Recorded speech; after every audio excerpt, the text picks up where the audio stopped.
Hello and welcome back again. This is segment 3 of our preview of the Linux Air Combat Server version 00.42 from October of 2016.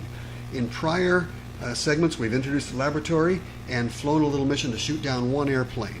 I think I'll just shoot down one more, maybe show you a little bit more of that, and then we'll look at all the commands over here in the Network Manager so you can learn how to query the server, make sure it's up, and see if anybody's playing. Once again, I'm going to activate all 6 airplanes, just like before. Activating number 1. Number 2 in the mission now. Now 3 in the mission. Now 4 in the mission. And now we've got 5 in the mission. I think I'll fly for a moment here with this, and now I'm going to zoom in my radar range so I can see these guys that are close. One of them is really close to me. Which one is that? Oh, okay. Computer number 2 is really close to me. I happen to know that's that big one right over there with the big display you can see pretty well, so I'm going to try to go find him. Altitude, he's below me. Oh, there he is. Right there. Let's blow him up. As I do this, watch that computer over there. See him explode. There he goes. And I'll pick another one. There's one over here. Oh, number 5. Oh, I know I just crashed into somebody. Got some damage. Well, with damage I don't want to continue it. I probably won't be able to catch these guys. So I'm going to abandon this mission. And let's talk now about the Linux Air Combat Network Manager over here. I'm going to exit this and show you how to start it. By clicking X for command exit, I'll get out. And that takes me to a conventional command prompt. For example, I can type clear and see just a command window. The usual ls command shows that this command is present. It's called Linux Network or LAC Network Manager 018. So let's just run that. Edit, copy. I'm going to type /LAC Network Manager 018 and enter. And it displays the main menu exactly as you've seen before. Let's issue command 1 again, as we saw before. And it tells me now, at this moment in time, the server has processed 258,000 in packets. It's sent out 565,000 out packets. 47 damage claims have been registered, meaning that one player or another has claimed to have damaged somebody.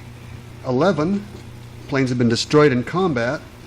429,451 packet transmissions have been skipped, either due to domain isolation or because the players were so far away from each other in the simulated world that there was no need for the server to update them every time. It says the number of clients that have been active on the server during the prior 30 seconds is 4. Well, that's true. I've got 4 computers still operating, and they're sending packets. You can see up here in the server, there's a list of 4 of them. If you look up in this area, 4 of them active. Every time the server then receives 1 packet from any of those 4, it has to send 3 to update that player's position for the other 3 players. You understand how that works. Let's try some other commands here. Command 2, server session missions list query. I'm going to operate that one by pressing a 2, whereupon it transmits a query to the server, receives a response, and then I get this list of all 33 missions. Mission activity list. You can see this right here. The only active mission is mission number 20. What that means is that only mission 20 has ever been used during this entire server session. Command 3 is similar. It's going to show the realms. Of all the 32 possible realms, it'll tell me how many have been active during the session. So I'm going to execute command 3 by typing 3, enter, whereupon it transmits a query to the server. The server responds with a map of all the realm activity. And I can see that since the server began operating, we've had some activity in realm 0 and some activity in realm 1. All the other 30 realms have been unused, and that's the way I think it's going to be for a while. I suggest right now in the beginning everybody just use Realm 0 so we can all find each other, and if this community grows enough, then we can use the other realms. Command 4, current mission status query. Let's issue a 4 and see the current mission status. Whereas before those were all just summaries of history, Command 4 gives us the current status with a map of missions and tells us that none of the missions have anything in them except for mission 20, as you can see right here, and mission 20 has 4 active players, just like we'd expect. Look at Command 5, tells us the current realms status query.